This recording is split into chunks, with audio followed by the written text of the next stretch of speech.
अनोखी प्रतियोगिता। विशालपुर नामक साम्राज्य का परिपालन विक्रम सिंह नाम का राजा किया करते थे।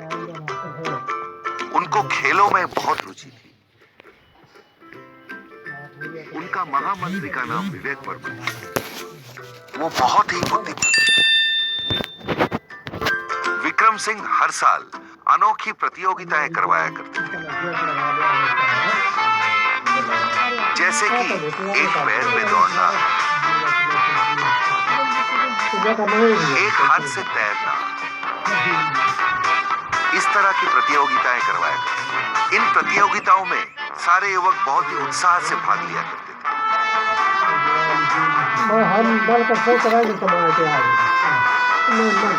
एक दिन कुछ सेवक राजभवन दौड़ते हुए आए।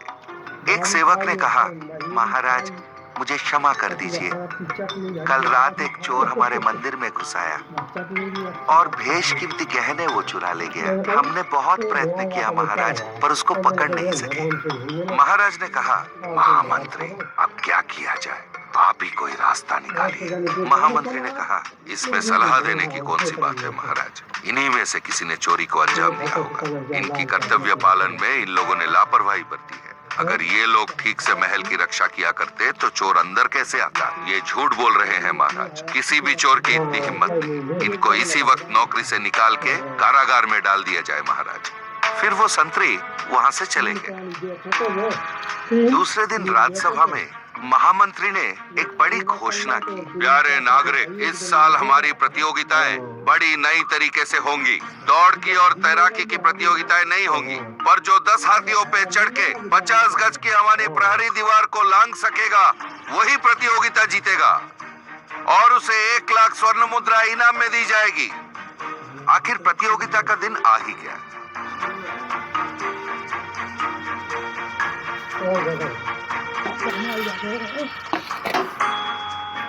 सारे लोग बड़े उत्साह से देख रहे थे। 5 युवक प्रतियोगिता में भाग लेने के लिए तैयार थे।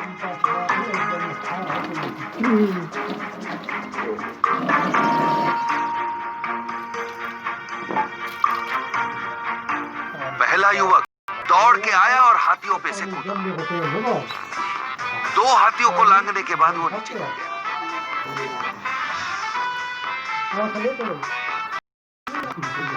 दूसरा युवक 4 हाथियों को लांघा और परास्त हो गया।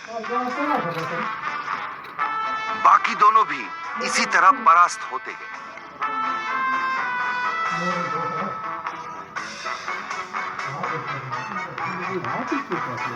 आखिर में 5वां युवक दौड़ते हुए आया, सारे हाथियों को लांघा और एक छलांग मार के दीवार पे चढ़ गया। सारी प्रजा खुश होकर तालियां बजाने लगी। तब महामंत्री ने कहा, सैनिकों, इस इंसान को गिरफ्तार कर लो, हमारी मंदिर में इसी ने चोरी की है। इससे महाराजा और सारे प्रजा आश्चर्यचकित हो गए। तब महामंत्री ने कहा, महाराज की जय हो। उस दिन मैंने सारे सैनिकों को नौकरी से निकलवाकर कारागार में बंद करवाने का नाटक किया था, पर सबके अनजाने में उन लोगों से मैंने काफी खबर बरामद की।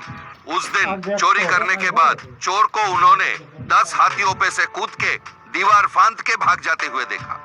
अब उसे लगा कि उस पे कोई शक नहीं करेगा, तो वो इस प्रतियोगिता में हिस्सा लेने पहुंच गया और 1 लाख स्वर्ण मुद्राएं सुन के वो ललचा गया। मैंने इसकी पिछली जिंदगी के बारे में भी पता लगाया। इसने पहले भी कई चोरियों को अंजाम दिया है महाराज। चोर ने कहा, मुझे माफ कर दीजिए महाराज, वो चोरी मैंने ही किया था।